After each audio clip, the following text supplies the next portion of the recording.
hoje, não? Aleluia. Glória a Deus. Bom dia, irmãos, a graça e a paz. Amém. Do Senhor Jesus, muito bom estar com vocês hoje aqui. Só gente bonita, né? Só gente bonita, maravilhosa. Alguns amigos aí visitando a gente hoje, isso é bom também. Hoje me coube aqui esse privilégio de conduzir esse momento aqui, que é um momento tão importante. Eu digo sempre isso, né? O culto ao Senhor tem esses momentos, o momento de louvor, de adoração, o momento da oferta, são as nossas expressões ao Senhor, né? Quando a gente expressa a gratidão, quando você traz aqui a sua oferta, a sua contribuição financeira, você está reconhecendo que Deus é Senhor sobre as suas finanças também. Então até aqui foi a nossa expressão de louvor e adoração para o Senhor. E esse é um momento especial, esse é um momento muito importante, porque é um momento de Deus para nós, quando Ele fala, e a gente tem que ter essa sensibilidade para ouvir. Muitas vezes a palavra de Deus que é ensinada, que é ministrada, ela às vezes nos confronta, ela nos exorta a uma mudança, a uma transformação. E é importante que a gente, quando ouça a palavra de Deus, tenha esse coração aberto, esse ouvido atento, né? Porque muitas vezes quando a gente ouve uma pregação, a gente fala assim: que bom que fulano estivesse aqui, né? Para ouvir isso que ele precisava ouvir. Mas a palavra de Deus, ela é como um espelho que revela também as nossas imperfeições. Então, é importante que você volte a palavra para o teu coração hoje. Então, se há uma oração que Deus gosta de ouvir, se há uma oração que Deus atende, é aquela que nós fazemos assim: Senhor, se Tu estás à procura de alguém para transformar nessa manhã, que seja eu. Amém. Então, se você se coloque hoje aí nessa brecha de transformação. Amém? E eu convido você então a abrir a sua Bíblia junto comigo no livro de 2 Samuel. Segundo livro de Samuel, no capítulo 9, que é uma história tão linda, é uma história que nos ensina tantas coisas. E eu e Fabiane, nós temos esse hábito, né, de todos os anos fazermos a leitura bíblica juntos.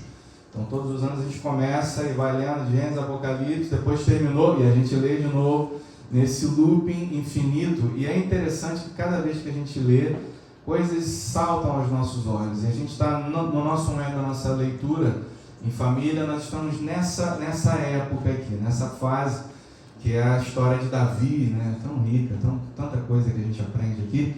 E nós vamos ler aqui um trechinho desse momento da vida desse rei, desse momento importante aqui da história de Israel, importante para nós também.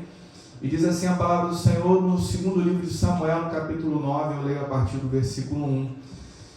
Disse Davi: resta ainda porventura alguém da casa de Saul, para que eu use de bondade para com ele por amor a Jonatas? Havia um servo na casa de Saul, cujo nome era Ziba. Chamaram, que viesse a Davi. Perguntou-lhe o rei: és tu Ziba? Respondeu: eu mesmo, teu servo. Disse-lhe o rei: não há alguém da casa de Saul para que eu use de bondade de Deus para com ele? Então Ziba respondeu ao rei: ainda há um filho de Jonatas, aleijado de ambos os pés. E onde está? Perguntou o rei. Ziba lhe respondeu: está na casa de Maqui, filho de Amiel, em Lodebar. Lodebar era uma cidadezinha ali na periferia da nação, do país, quase fronteira com as nações vizinhas. Então ele estava ali naquela cidadezinha sem a menor expressão, né? Então mandou o rei Davi trazê-lo de Lodebar, da casa de Maqui, filho de Amiel. Vindo Mefibosete, filho de Jonatas, filho de Saul, a Davi, inclinou-se, prostrando-se com o rosto em terra. Disse-lhe Davi: Mefibosete. Ele disse: eis aqui teu servo. Então lhe disse Davi: não temas, porque eu usarei de bondade para contigo, por amor de Jonatas teu pai, e te restituirei todas as terras de Saul teu pai, e tu comerás pão sempre à minha mesa. Então se inclinou e disse: quem é o teu servo para teres olhado para um cão morto tal como eu? Chamou Davi a Ziba, servo de Saul, e disse: tudo o que pertencia a Saul e toda a casa dei ao filho do teu senhor. Trabalhar-lhe-ás, pois, a terra, tu e teus filhos e teus servos, e recolherás os frutos, para que a casa de teu senhor tenha pão que se coma. Porém, Mefibosete, filho de teu senhor, comerá pão sempre à minha mesa. Tinha Ziba 15 filhos e 20 servos. Disse Ziba ao rei: segundo tudo quanto meu senhor, o rei, manda a seu servo, assim o fará. Comeu, pois, Mefibosete a casa de Davi como um dos filhos do rei. Tinha Mefibosete um filho pequeno, cujo nome era Mica. Todos quantos moravam na casa de Ziba eram servos de Mefibosete. Morava Mefibosete em Jerusalém, porquanto comia sempre à mesa do rei. Ele era coxo de ambos os pés. Vamos orar? Senhor Deus e Pai, nessa manhã nós estamos diante da Tua Palavra, que é luz para os nossos caminhos, que é lâmpada para os nossos pés. E nessa manhã, diante desse tesouro, diante dessa riqueza, diante dessa herança que o Senhor nos deixou, queremos sim, ó Deus, extrair os tesouros, as riquezas para a nossa vida, para que nós, enriquecidos pela Tua Palavra, sejamos também fonte de enriquecimento para as almas tão empobrecidas nesse mundo em que nós vivemos, Senhor. Tantas pessoas a viverem em trevas, tantas pessoas a viverem em tempos de angústia. Que sejamos, ó Deus, sal e luz, que tenhamos essa capacidade de transbordar desse conhecimento, desse amor, ó Deus, dessa paz, dessa alegria que vem do Senhor para outros que também necessitam. Por isso, ó Deus, eu oro agradecido em nome de Jesus. Amém. Não é surpresa para ninguém, e não é assim nenhum mistério, né? A gente está vivendo um tempo de graves crises, né? Um tempo assim de muitas dificuldades. E você que trabalha, você que se relaciona com pessoas, né? Porque é interessante, é importante a gente ter esse entendimento, né? Nós não somos uma ilha. E é importante a gente construir amizade, relacionamentos no lugar onde a gente está. É importante porque essa troca enriquece a nossa vida. Eu costumo falar isso. Depois que eu vim para Portugal, como eu fui enriquecido, e aqui a gente tem essa oportunidade de estar com pessoas tão diferentes, aprender com culturas tão diferentes, principalmente aqui no Algarve, né? A gente tem gente de todo canto, de todas as nacionalidades. A gente tem aqui realmente uma riqueza cultural tremenda, e é importante a gente ter essa mente aberta para poder aprender uns com os outros. E aprendendo uns com os outros, aprendendo com a história uns dos outros, às vezes a gente vê que o nosso problema não é tão grave assim. Mas a gente está vivendo um tempo cada vez mais difícil, porque as pessoas, apesar dessa riqueza que a gente tem, as pessoas vivem cada vez mais isoladas, né? As redes sociais, esse tempo, né, da multiplicação da comunicação, hoje a gente consegue falar com pessoas a quilômetros de distância, mas às vezes a gente não consegue atravessar o corredor do nosso edifício para dar bom dia para o nosso vizinho. Hoje vim para cá, eu estava entrando no carro, as meninas já estavam no carro à minha espera, e aí a Fabiana falou: poxa, eu dei bom dia para a vizinha, ela olhou para mim, não me respondeu, que coisa triste, né? Isso às vezes acontece. Às vezes a gente fala com pessoas a quilômetros, mas não tem essa capacidade de construir esses afetos, né, de perto, porque de longe é fácil a gente interpretar um personagem, né?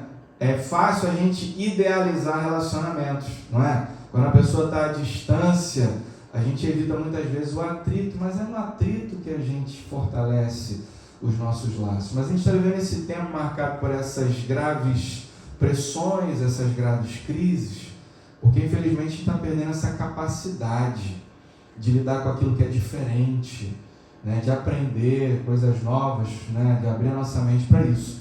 E só essa semana, eu tenho certeza que você que trabalha, que está no meio social, você também tem essa mesma experiência, mas só essa semana eu tive a oportunidade de conversar com 3 pessoas que estão atravessando momentos dificílimos, pessoas com depressão, pessoas lidando com problemas de ansiedade, síndrome do pânico. A gente vive um tempo assim, né? Essas dificuldades emocionais, né? Eu hoje tenho alguma facilidade de falar sobre esses assuntos, porque eu experimento isso na pele. Eu luto diariamente com a depressão, com a ansiedade. Eu luto mesmo, gente. É uma luta, eu não tenho o menor problema de falar sobre isso. E às vezes alguém olha para mim e fala assim: mas você é um pastor, a sua vida está maravilhosa. Como é? Não, impossível. Mas eu luto, irmãos, é uma luta diária, e a Fabiane sabe bem disso. A Fabiane é minha maior parceira nessa batalha, né? E há momentos em que é difícil levantar da cama, é difícil, às vezes há dias em que é uma angústia, viver às vezes é uma angústia. E quando eu estou diante de pessoas que estão atravessando essa luta, eu consigo ter essa empatia, de saber o que ela está sentindo, de sentir, né, de entender o problema, entender a angústia, a necessidade, a dificuldade. E a gente vive esse tempo, mas a minha frase favorita, eu já disse isso aqui outras vezes, né, quando eu estou diante de pessoas assim, estão atravessando um momento de vale, eu falo: mas vai melhorar, né? A minha frase sempre é essa: mas vai melhorar. Como é que tá? Tá tudo bem? Mais ou menos. Mas vai melhorar. E quando eu digo isso, eu vejo que há muitas vezes, no olhar daquela pessoa, há uma falta de esperança, né? Será que vai? Eu acho que não vai, né? E quando a pessoa está num ponto mais agudo dessas crises de depressão, ansiedade, é difícil enxergar essa luz no fim do túnel. Mas quando eu digo isso, vai melhorar, não é por simples otimismo, né? Que a gente tem que ser uma pessoa otimista. Não é uma questão de otimismo ou de pessimismo em relação à vida, é uma questão de esperança. Eu digo isso, que vai melhorar, porque eu creio num Deus soberano, entende? Eu creio num Deus que governa a história. Eu creio num Deus que escreveu a minha vida.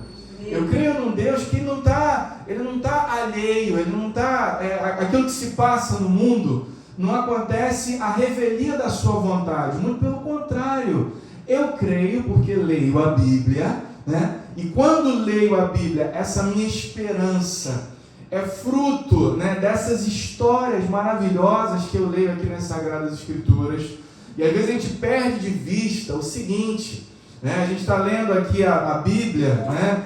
E às vezes está aqui numa página, aí está o personagem atravessando um vale, um deserto terrível, e a gente vira a página seguinte, está dizendo aqui que ele conseguiu superar aquela luta, aquela dificuldade. Mas às vezes o virar dessa página esconde 20 anos de história, às vezes 40, às vezes mais. E a gente perde essa noção do tempo, né? Porque aqui, obviamente, que a Bíblia não vai se ater a contar todos aqueles 20 anos de sofrimento. Mas o que acontece quando eu leio as Sagradas Escrituras é que salta à minha vista a imagem de um Deus que está por trás de tudo aquilo que nos acontece. Ele sabe exatamente o que está fazendo. E é por isso que eu digo que vai melhorar, né? É por isso que eu sei, né? Porque eu conheço a história, eu conheço esse meu Deus. E diante desses momentos difíceis que a gente vive na vida, são histórias como essa aqui que nós lemos hoje, que me trazem essa esperança, que enche meu coração. E para a gente entender essa história aqui que nós lemos hoje, extrair algumas lições, é importante a gente entender o contexto. Eu digo sempre isso e sempre procuro contextualizar, né? Porque às vezes a gente pinça um texto e não consegue extrair dele o máximo que ele tem para nos dizer, porque a gente não consegue compreender o que estava se passando aqui, né? De onde é que surgiu esses personagens aqui? Que momento é esse aqui da história? Então, só para a gente entender rapidamente, deixa eu só contextualizar você. Essa história aqui, ela começa muito tempo antes, né? A história, na verdade, ela começa com 12 tribos, né? Abraão gerou Isaac gerou Jacó teve 12 filhos que formam, então, as chamadas 12 tribos de Israel. Essas 12 tribos de Israel, num dado momento da história, decidem lutar juntas para conquistar uma terra que atualmente se situa ali na região da Palestina, Israel, né? Ali no Médio Oriente. Então, há muito tempo atrás, essas 12 tribos decidem então se juntar para lutar pela conquista dessa terra, que tinha sido uma promessa feita por Deus. Olha, essa terra será de vocês. E deu essa promessa para Abraão ainda, lá muito tempo atrás, né? Então os descendentes de Abraão, essas 12 tribos, então decidem lutar para conquistar a terra. E o que acontece é que Deus dá vitória para aquelas 12 tribos. Lutando juntos, eles conseguem conquistar uma boa parte daquele território. Até que chega um momento em que eles já estão ali estabelecidos numa porção daquela terra e acham por bem eleger um Deus, né? Eleger um rei, né? No lugar de Deus, porque era Deus quem os governava, através de juízes que levantava de vez em quando. Só que a nação fala assim, olha, a gente já está assentado aqui, já temos um território, somos uma nação, falta-nos um governante, falta-nos um rei. Então eles pediram um rei. E de todos os homens de Israel, diz a história que havia um que saltava à vista de todos. Diz a história que o mais alto dos homens de Israel batia nos ombros deste homem que se chamava Saul. Então o povo vendo aquele homem alto, era o mais alto de todos, era o mais bonito, falaram, tá aí, isso aí daria um bom rei. E decidem então proclamar Saul como o seu primeiro rei. Então assim começa a monarquia. Aquelas 12 tribos já não são 12 tribos, são uma nação. Existe um rei que passa a governar. E a história diz que Saul foi até um bom rei, no sentido político, né? Ele conseguia costurar alianças, ele conseguiu ganhar algumas guerras. Só que faltava uma coisa essencial para aquele homem. Saul não era um homem que temia a Deus. Saul, ele era um político na acepção literal do termo, né? Ele estava apenas preocupado com poder, com status, com autoridade. E diz aqui a história, né, que por ter este coração que não era voltado para o Senhor, Deus decide escolher um rei. Um jovem pastor de ovelhas, salmista, chamado Davi. E Davi nessa altura tinha 16 anos de idade, quando é ungido rei, porque Deus rejeitou Saul, né? E eu não vou contar a história, porque é muito grande, né? Você pode ler depois. Davi então, por coisas da vida, coisas de Deus, ele com 16 anos de idade derrota um guerreiro valente dos filisteus, que era o povo que tentava o tempo todo ali dominar Israel. Ele derrota um guerreiro poderoso chamado Golias. Você conhece essa história, a batalha de Davi e Golias, né? Então aquele jovem, aquele menino derrota um guerreiro experiente, valente, e por conta disso Saul então decide chamá-lo para fazer, não, você vai morar aqui comigo, você vai viver aqui no meu palácio, você vai ser um dos meus guerreiros também, né? Então Davi passa a fazer parte do exército de Saul. O que acontece é que esse jovem se destaca nas batalhas.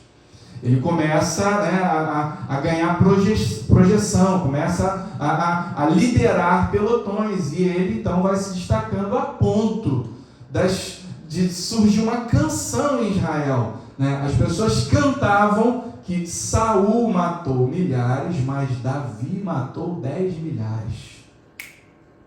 Quando Saul ouve isso sendo entoado pelos seus, começa a surgir então a ponta de inveja, de ciúme. Ele fala assim, por que dizem que eu matei milhares e Davi 10 milhares? O que está errado aqui? Falta agora muito pouco para esse rapazinho aqui tomar o meu lugar. Então Saul, a partir daquele momento em diante, passa a perseguir Davi. Tenta matar Davi algumas vezes. Só que o que acontece é que todo o povo via que Saul era perseguido injustamente. E o próprio filho de Saul, Jonatas, percebe isso. E fala assim, não é justo aquilo que o meu pai está fazendo. E Davi, apesar de ser perseguido, ele não devolvia na mesma moeda, muito pelo contrário, ele honrava aquele homem, que era o rei. Ele falou, não, eu não vou revidar, eu não vou me vingar. E passa muito tempo ali, Davi se escondendo, sendo perseguido por Saul, Saul tentando matá-lo, e a história é essa durante muito tempo. E Davi só consegue se livrar muitas vezes, porque havia uma aliança entre Davi e Jonatas, filho de Saul, né? E era o primeiro na descendência, na linhagem real, seria o próximo rei. Mas Jonatas fala para Davi, olha, você é uma pessoa honrada, Davi, você não merece isso que meu pai está fazendo com você. Eu digo uma coisa: haverá um dia em que meu pai irá morrer e você assumirá o trono, não sou eu. E quando você assumir o trono, eu te servirei. E eles fazem uma aliança, eles assumem um compromisso. E Davi só tem a sua vida poupada por conta dessa aliança de amizade que havia entre os dois. Jonatas era um amigo fiel, apesar das perseguições. Davi então decide fugir, porque ele viu que já não dava mais para ele ficar ali em Israel. Então ele se exila, vive exilado na terra dos filisteus durante muito tempo. A história segue, e o que acontece aqui é que, passado um tempo, Davi ele volta para a terra, porque Saul ele morre numa das batalhas contra os filisteus. Não apenas Saul, mas Jonatas, o seu amigo fiel, também morre. Então Davi decide voltar, e quando ele volta do exílio, o restante da família de Saul pensou o quê? Agora Davi vai se vingar das perseguições, das humilhações, de tudo aquilo que ele passou. Então conta a história que a família, o que restava da família de Saul, quando percebe que Davi estava voltando para Israel para assumir o trono, nessa fuga acontece aqui um episódio. A gente vai ler aqui só um trechinho. Volta comigo aqui, segundo livro de Samuel, no capítulo 4, no versículo 4, olha o que acontece aqui. Jonatas, filho de Saul, tinha um filho aleijado dos pés, era da idade de 5 anos, quando de Jezreel chegaram as notícias da morte de Saul e de Jonatas. Então a sua ama o tomou e fugiu. Sucedeu que, apressando-se ela a fugir, o menino caiu e ficou manco, e o seu nome era Mefibosete. A família de Saul, então, ela foge, pensando que Davi iria tomar vingança por aquela perseguição. É interessante aqui, irmão, só nesse momento aqui de contexto, né? É interessante a gente entender que Deus, ele usou Saul. Às vezes a gente pergunta, né? Às vezes nós passamos por situações difíceis na nossa vida. Às vezes você serve a Deus com integridade, às vezes você procura fazer aquilo que é certo. Lá no seu ambiente profissional, lá na sua vizinhança, você não recebe o bem de volta, não recebe o amor daquelas pessoas para quem você dá amor, né? E Davi, ele viveu assim, apesar de honrar o rei o perseguia. Mas é importante a gente entender aqui nessa história que Davi, ele foi forjado, o caráter de Davi foi forjado, e o instrumento que foi usado para forjar o caráter de Davi foi Saul. Por que Deus, já que Deus tinha visto em Davi um coração puro, por que ele já não coloca Davi como o primeiro rei logo de Israel? Porque era necessário que Davi aprendesse com os erros do seu antecessor. Deus estava preparando o coração de Davi usando essa ferramenta, esse instrumento. E é assim que acontece na nossa vida muitas vezes. As aflições pelas quais nós passamos na vida são os instrumentos que Deus usa para forjar o nosso caráter. Porque as injustiças que nós sofremos muitas vezes, elas têm um potencial de gerar em nós duas coisas. E o que vai definir o que vai ser gerado no nosso coração não é a circunstância, é a nossa decisão. É aquilo que eu decido fazer diante da aflição. Diante da aflição, diante da dificuldade, diante da injustiça, pode brotar no meu coração ressentimento, mágoa, rancor, desejo de vingança. Ou, diante da injustiça, pode brotar no meu coração um caráter aprovado, grandeza, humildade. Isso vai depender da escolha que você vai fazer diante daquela aflição. E Davi tomou uma decisão. Ele tomou uma decisão de não permitir que aquelas injustiças produzissem no coração dele ressentimento. Davi, ele seguiu o caminho do perdão. Davi, ele seguiu o caminho da reconciliação. E é uma história muito bonita, né? Uma história recente, moderna, na África do Sul. Não sei quantos aqui já viram o filme de Nelson Mandela, né? Durante muito tempo, na África do Sul, vigorou o regime do apartheid. E havia ali uma separação, havia os parques, havia as escolas para os brancos, havia, né, todas aquelas estruturas montadas onde só os brancos podiam usufruir, e havia as estruturas montadas para os negros. E não era segredo, não era mistério para ninguém, que obviamente as estruturas montadas para os brancos tinham muito mais qualidade, e aquelas que os negros poderiam usufruir eram de péssima qualidade. E quando esse regime perverso, nocivo, ele cai, vem ali o presidente, né, o primeiro presidente depois desse regime do apartheid, Nelson Mandela, todos achavam que ele ia chegar adotando uma política de vingança, mas não, pelo contrário. Ele fala, não vamos fazer com eles aquilo que fizeram conosco, né? E adotando esse caminho do perdão, da reconciliação, ele consegue então reconstruir o seu país e a sua nação. E foi exatamente essa política que Davi ele decide assumir, adotar. Não vou me vingar de ninguém, pelo contrário, que passou, aprendi grandes lições e agora eu vou fazer diferente. E o que acontece aqui, e chegamos então no texto, a história passa, né? Depois que a família foge, no coração de Davi, que havia esse desejo de fazer aquilo que era correto, 20 anos se passaram. É interessante, é importante você entender essa dinâmica do tempo. 20 anos se passaram e chegamos ao capítulo 9. Então, do capítulo 4 ao capítulo 9, temos aqui um período de 20 anos. E diz aqui a história que Davi estava lá no seu trono, no seu palácio, já reino estabelecido, vencedor de tantas batalhas, respeitado em Israel. O que ele podia pensar agora? Vou construir um segundo palácio, uma casa de férias. Expandir o meu reino.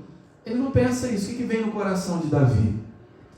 Diz o texto aqui que disse Davi: resta ainda porventura alguém da casa de Saul, meu opressor, para quem eu possa demonstrar todo o meu ódio, toda a minha vingança, toda a minha ira. Diz o texto que ele pensa na família de Saul e fala: existe alguém para quem eu ainda possa demonstrar bondade por amor de Jonatas, o meu amigo? Havia no coração de Davi ainda um sentimento de gratidão tão profundo que, passados 20 anos, ele ainda desejava abençoar em memória daquele que tanto o abençoou, que tanto o protegeu, que tanto o acolheu. E o texto fala aqui então que Davi ele recebe um homem chamado Ziba, que fala: olha, tem ainda um dos descendentes que fugiu quando você veio do exílio para assumir o trono. O nome dele é Mefibosete, só que ele é manco, ele na fuga, ele tinha 5 anos, sofreu um acidente, ficou coxo de ambos os pés e vive hoje de favor na casa de Maquir, lá em Lodebar, numa cidadezinha lá bem isolada. Davi então fala assim: manda chamar então esse rapaz aqui, o que ele está fazendo lá? E quando aquele homem chega na presença de Davi, tremendo, que achou que agora sim, né, ele vai exterminar o último que ainda resta da família de Saul. Muito pelo contrário, a história diz e o texto diz que Davi fala: olha, não tema, então não vou te fazer mal nenhum, estou chamando aqui para te abençoar. Eu vou devolver para você todas as terras que pertenceram ao seu avô. Aqui, ó, tem essas 35 pessoas aqui que vão cuidar dessas terras para você. E outra, você não vai morar nessas terras não, eu quero que você more aqui comigo, no meu palácio. Eu vou te adotar como um dos meus filhos. Você vai ser um filho, vai comer pão à minha mesa. E diz aqui o texto que Mefibosete morava em Jerusalém, porquanto comia sempre à mesa do rei, e ele continuava sendo coxo de ambos os pés, mas um coxo abençoadíssimo, né? Porque naquele tempo ser coxo era sentença de uma vida no ostracismo, na miséria. E aquele homem então ele vira filho do rei. Que história linda! E quantas coisas maravilhosas a gente pode extrair, quantas lições a gente pode aprender com essa história. Que a primeira coisa que me salta aos olhos aqui nessa história, que a história de Davi e Mefibosete, ela revela para mim e para você as características de um coração verdadeiramente transformado por Deus, gente. Existem muitas pessoas que dizem que amam a Deus, não é verdade? Eu sei que você conhece gente assim. Quando você fala de Deus, fala de Jesus, por exemplo, fala: mas eu tenho Jesus no meu coração. Você já ouviu essa frase? Eu já ouvi e ouço várias vezes. Quando eu falo, essa semana mesmo, eu estava falando com uma paciente minha, está atravessando também um vale no deserto, a gente chorou junto, né? E ela contava dos episódios que ela tem e o medo que ela tem de morrer, e a gente falava sobre isso. Eu falei o meu segredo, eu falei, olha, eu passo pela mesma coisa que você, mas eu tenho um segredo que me ajuda a superar, é a minha fé, é o meu relacionamento com Deus. E longe de Deus é impossível vencer a depressão e a ansiedade, é impossível. Você pode tomar a medicação ela vai te ajudar, vai te fazer bem, mas você nunca vai conseguir ultrapassar, vencer, né? E a gente conversava sobre isso e obviamente quando eu falei, né, não, mas é a minha fé, mas ela fala, eu também tenho fé, mas eu também tenho Deus no meu coração, né? Isso é uma frase defensiva que as pessoas usam para dizer, não vem querer me impingir a tua religião, mas não é nada disso, não se trata disso, né? Mas muitas vezes as pessoas dizem isso, que amam a Deus, que servem a Deus, né? Que tem que realmente, não, mas eu acredito que Deus existe, mas são as nossas ações, são as nossas atitudes que revelam se realmente Deus mora no nosso coração, se Ele faz parte da nossa vida, se Ele é prioridade na nossa agenda, né? Tem um texto, tem uma carta maravilhosa que Tiago ele escreve o seguinte, ele escreve que a fé sem obras, ela é morta. Aí ela fala assim, você diz para mim que tem fé, mas eu mostro para você a minha fé pelas minhas obras, são as nossas ações, são as nossas atitudes que revelam de verdade se a gente serve a Deus. E quais as atitudes de Davi aqui nesse texto que revelam que ele realmente era um homem segundo o coração de Deus? Davi ele demonstrou lealdade aos seus amigos antes e depois da fama, porque na miséria, quando a gente está no vale, né? Quando a gente está no deserto, quando a gente está atravessando um momento difícil, é fácil a gente demonstrar lealdade às pessoas, porque a gente precisa delas.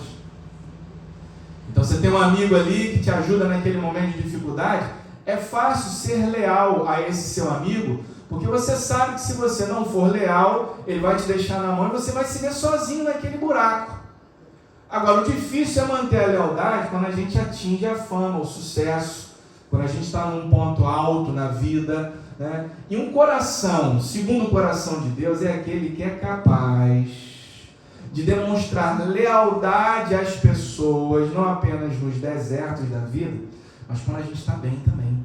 Quando a gente está num momento alto, a gente lembra das pessoas que nos ajudaram, e a gente lembra inclusive das pessoas que nos prejudicaram, e a gente é capaz de ter a grandeza de as abençoar. Eu lembro de um amigo, né, ele contava essa história, e eu aprendi muito com ele. Foi o pastor que fez o nosso casamento, um grande amigo, pastor Marcos, meu amigão, né? E ele me conta que uma certa ocasião lá na igreja local em que ele era pastor, que é pastor ainda, ele recebeu um casal num momento muito difícil, né? Aquele momento de divórcio, de separação, crise conjugal, e aí eles caminharam durante muito tempo, ele e a esposa é psicóloga, a esposa gastou horas ali com aquele casal, tratando os problemas deles, né? Porque na verdade as crises conjugais eram fruto de famílias desajustadas, e às vezes a gente não põe fim a esse ciclo de desajustes, né? A gente arrasta para os nossos relacionamentos os nossos traumas, e a gente sangra naquela outra pessoa que não nos feriu, e a gente não consegue entender porque os nossos relacionamentos não dão certo.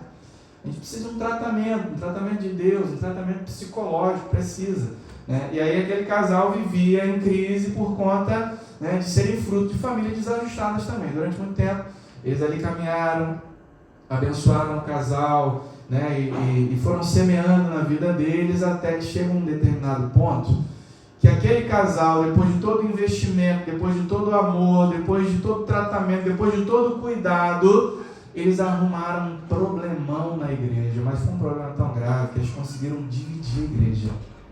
Eles saíram da igreja e levaram uma boa parte dos membros espalhando mentiras sobre a vida desse meu amigo, pastor, e da sua esposa. Você imagina como é que não ficou o coração desse meu amigo? Puxa, perdemos tempo investindo na vida desse casal, foi tempo perdido, foi investimento em vão, houve ali uma mágoa, uma ferida, mas o tempo passou, e passado, não foram nem anos, alguns meses, Esse meu amigo, pastor Marcos, ele ouviu falar que aquele casal, que era empresário, tinha uma empresa, por conta de investimentos errados, a empresa quebrou. Eles estavam vivendo um momento aflitivo. Aí, o que surgiria no coração de qualquer um de nós aqui? Tá vendo? A mão de Deus pesou sobre a vida dele. Bem feito. Mas o que surgiu no coração desse meu amigo? Falou assim: Jesus, eles precisam de ajuda mais uma vez. O que meu amigo fez? No domingo pela manhã, ele, na hora da oferta, ele falou: gente, vocês lembram de fulano e Beltrano? Sai daqui da igreja, há uns meses atrás? Então, eles estão passando um momento de muita dificuldade. Hoje nós vamos levantar aqui uma oferta. E todos os recursos que nós vamos levantar aqui, nós vamos abençoar esse casal, que eles estão passando muita dificuldade, não tem nem o que comer. Os filhos dele estão passando fome. Alguns dos membros da igreja ficaram revoltados, que não quiseram ofertar, porque estavam do lado do pastor Marcos, né? Não, é isso? De maneira nenhuma. Não vamos não. Eles fizeram tanto mal aqui para a igreja, nós vamos os abençoar. E o pastor Marcos falou assim: não, peraí. Jesus não nos chamou para tratarmos as pessoas como elas nos tratam. Jesus nos mandou amar as pessoas como Ele nos ama. Então nós vamos abençoar. Nós vamos lá e nós vamos levar essa oferta. E eles levantaram a oferta, fizeram umas compras, levaram na casa da família. E eles constrangidos, chorando, falaram: mas por que você está fazendo isso? E o pastor Marcos falou: nós só estamos fazendo aquilo que Jesus nos mandou fazer. É o amor que Jesus nos mandou derramar sobre aqueles que estão ao nosso redor diariamente. Irmãos, Davi, ele tinha esse coração, e só quem tem um coração segundo o coração de Deus tem essa capacidade de tratar bem as pessoas, não simplesmente porque você precisa delas, mas porque você enxerga valor no ser humano. Você enxerga valor nas pessoas. Davi enxergava valor naquele homem que ninguém enxergava mais.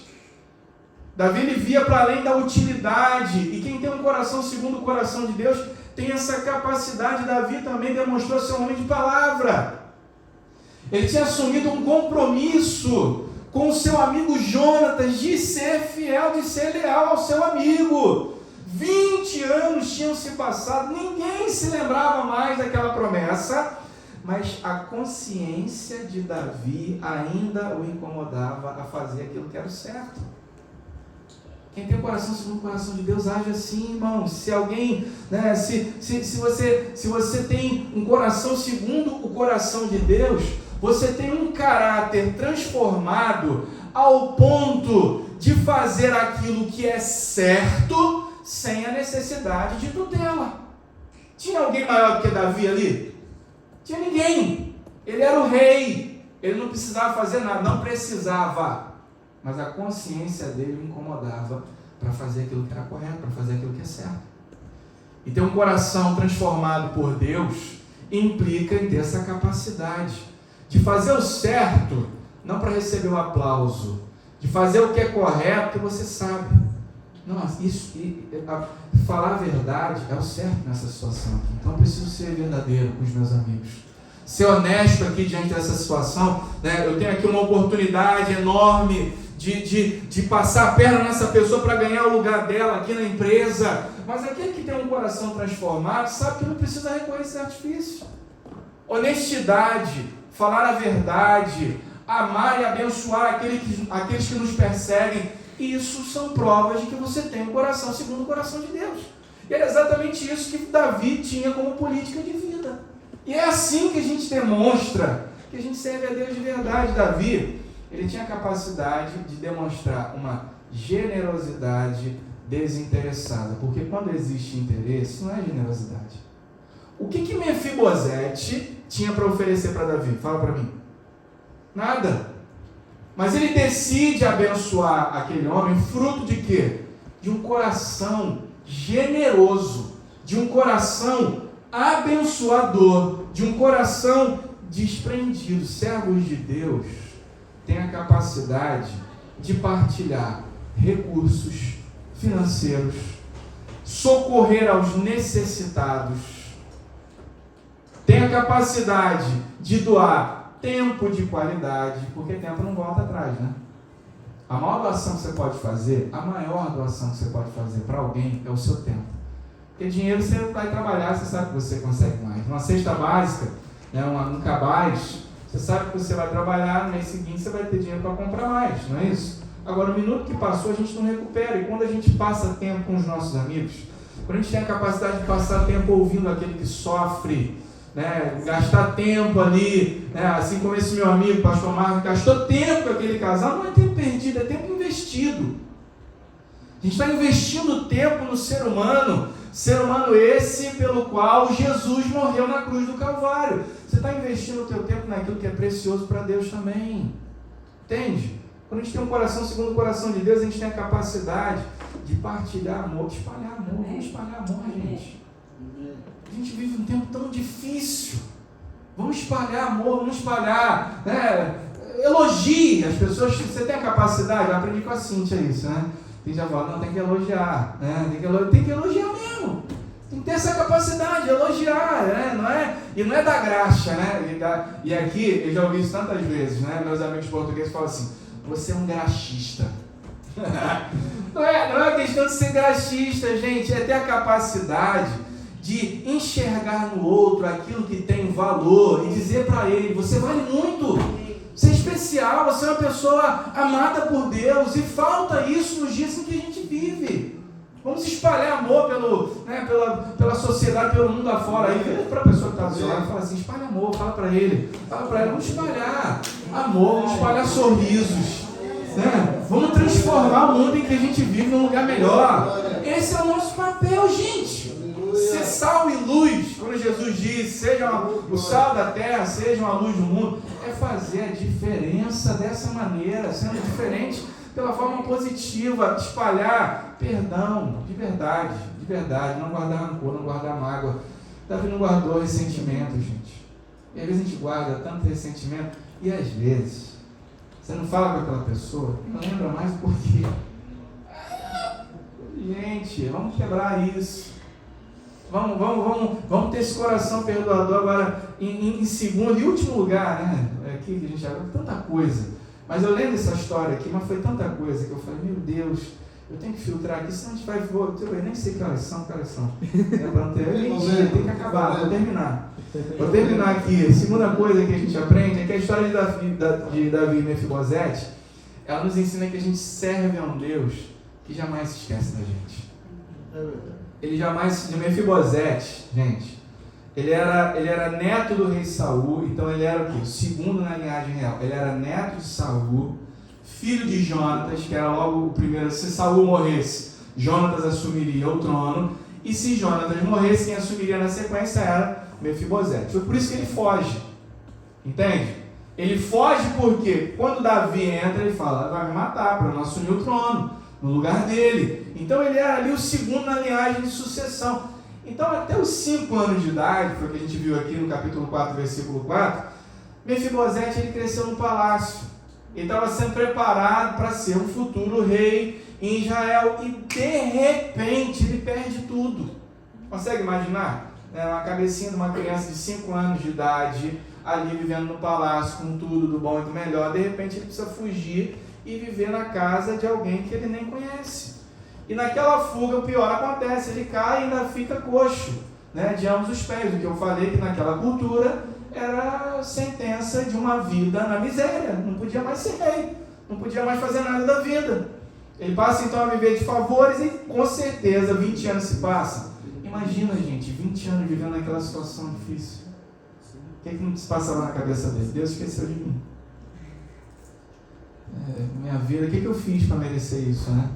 E às vezes a gente passa isso na nossa cabeça, mas aquela página negra da história de Mefibosete estava prestes a chegar ao fim e ele nem sabia disso, porque Deus não tinha se esquecido de Mefibosete. Entende por que a Bíblia ela traz esperança para a gente? A Bíblia ela nos traz esperança, porque essas histórias e Deus, o nosso Deus, é um Deus de mudanças repentinas e inesperadas. É um Deus de coisas maravilhosas diante de cenários sombrios. É um Deus que transforma, e Ele é capaz de transformar qualquer situação adversa em bênção para a nossa vida. Deus, ele não tinha se esquecido de Mefibosete, ele estava preparando o momento certo para revelar toda a sua fidelidade, toda a sua bondade na vida daquele homem. Eu quero dizer isso para você nessa manhã. Deus não se esqueceu de você. Eu não sei qual é o vale, qual é o deserto, qual é a luta que você está atravessando, qual é a sua situação difícil hoje, eu não sei, mas Deus sabe. Eu quero dizer isso para você nessa manhã. Deus, ele não se esqueceu de você, creia nisso. Talvez seja aí uma situação na tua saúde, você está lutando contra ela, né? Não sabe, né? Meu Deus, mas há quanto tempo eu estou lutando com isso e eu não vou superar? E de vez em quando eu falo isso para Deus, eu não quero mais sentir isso, eu não quero mais viver esses altos e baixos na minha vida emocional. E eu oro a Deus, Senhor, tira esse espinho na carne, muda essa situação. E creio que Deus pode mudar. Sim, creio que Deus pode me curar completamente. Mas quando eu oro, eu ouço Deus falando assim: a minha graça te basta, meu poder se aperfeiçoa nessa tua fraqueza. Eu estou usando a sua